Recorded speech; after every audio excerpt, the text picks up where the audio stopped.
हमारे साथ मौजूद हैं रामपुर एमएलए डॉक्टर तज़ीन फ़ातिमा। तो जिस तरह से अभी मौलाना मोहम्मद अली जौहर यूनिवर्सिटी को लेकर जो सरकार को जो यहाँ से 1400 एकड़ उसकी अराज़ी को दे दिया गया है, उसको लेकर किस तरह से समाजवादी पार्टी और ख़ुद डॉक्टर तज़ीन फ़ातिमा की जानिब से किस तरह की तहरीक चल रही है, हम आपसे जानना चाहेंगे मैडम कि अभी जिस तरह से ये देखिए, अराज़ी दे दी गई। पहली चीज़ तो मैं आपको ये बताना चाहूँगी कि ये यूनिवर्सिटी देश हित में है। हालांकि ये एक माइनॉरिटी इंस्टीट्यूशन है, लेकिन इसके दरवाजे हर वर्ग, हर जाति के लिए बराबर खुले हुए हैं। यहाँ तकरीबन 70% जो स्टाफ मेंबर्स हैं वो नॉन मुस्लिम हैं। 40 से 45% बच्चे हर वर्ग, हर जाति के यहाँ पढ़ते हैं, और सभी बच्चों को बराबर स्कॉलरशिप और सब मिलते रहते हैं बिना किसी भेदभाव के। तो एक ऐसी शिक्षण संस्था जो कि देश हित के लिए है, इसके फाउंडर आज़म खान साहब ज़रूर हैं, जिन्होंने अपना खून पसीना बहाकर और चंदा इकट्ठा करके चंदे की कमाई से इस यूनिवर्सिटी को बनाया है।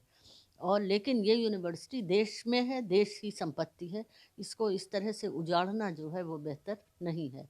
और ये जो फैसला आया है, ये सीलिंग कानून के तहत आया है कि एक आदमी 12.5 एकड़ ज़मीन ही रख सकता है। लेकिन यूनिवर्सिटीज़ में ऐसा नहीं होता है। जितनी भी यूनिवर्सिटीज़ हैं हिंदुस्तान में, सभी 12.5 एकड़ भूमि से, मतलब उनके पास ज़्यादा ज़मीन है। और ये जितनी भी ज़मीन जो कि सरकार को हैंड ओवर की गई है, वो ज़मीन हम अब सब खरीदी हुई ज़मीन है। सरकार ने नहीं दी थी, सरकार ने सिर्फ इजाज़त दी थी, ज़मीन सारी खरीदी हुई थी। और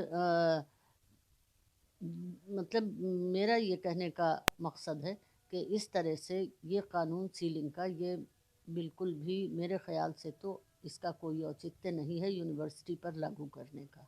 तो इस तरह से अभी ये जौहर ट्रस्ट और आप या रुकन पार्लियामान आज़म खान साहब की तरफ से किस तरह की कोशिश होगी कि दोबारा इसको बचाया जाए? अगर ये तालीमी इदारा तमाम लोगों के लिए है, तो इसको बचाना भी ज़रूरी है और अक़लियती इदारा है। देखिए, ये कोशिश हमारी तरफ से ज़ाती तौर पर जो होगी वो तो होगी ही, लेकिन मैं सोचती हूँ ये हर एक शिक्षा प्रेमी का फ़र्ज़ है।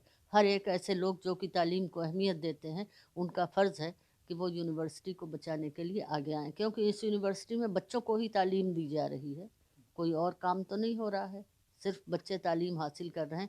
यहाँ तक कि लॉकडाउन के ज़माने में और अब उसके बाद भी यूनिवर्सिटी में तालीम बराबर जारी है, किसी तरह की कोई रुकावट नहीं है।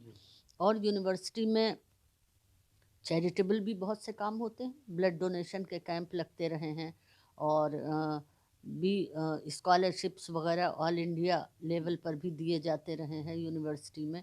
और भी बहुत से चैरिटेबल काम होते हैं।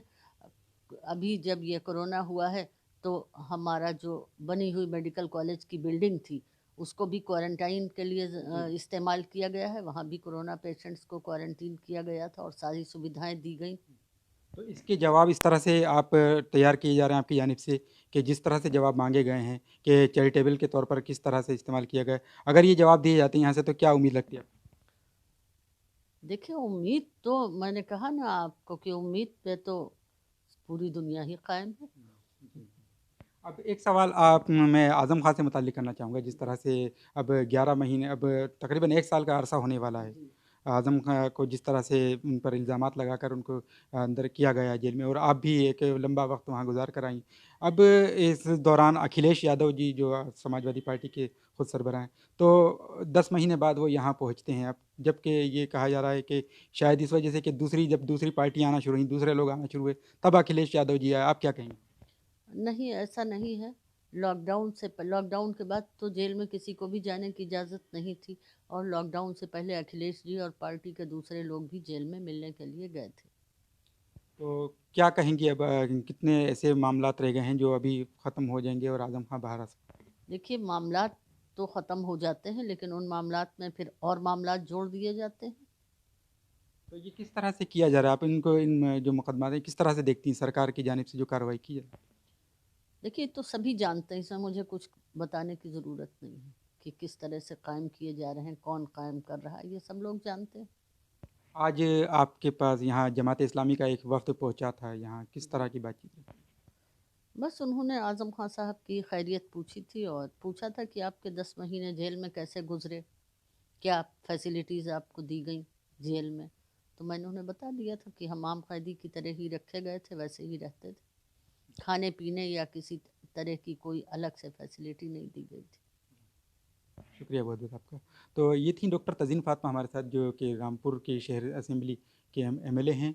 और जिस तरह से उन्होंने बताया कि यूनिवर्सिटी को बचाने के लिए जहाँ इनकी जानिब से भी तहरीक जारी है, वहीं साथ ही इनका कहना ये है कि जो तमाम लोग जो इस यूनिवर्सिटी से वाबस्ता हैं, जो तालीम से और तालीमी इदारों से मोहब्बत रखते हैं, वो तमाम लोग मुल्क भर के लोग आवाज़ें इसके लिए उठा रहे हैं। इसी के लिए तमाम लोग यहाँ मुख्तलिफ़ तंज़ीमों के लोग भी यहाँ आ रहे हैं, और आज जमात इस्लामी का एक वफ़द भी यहाँ इनसे मुलाकात के लिए पहुँचा था। ईटीवी भारत के लिए रामपुर से अबुल कलाम।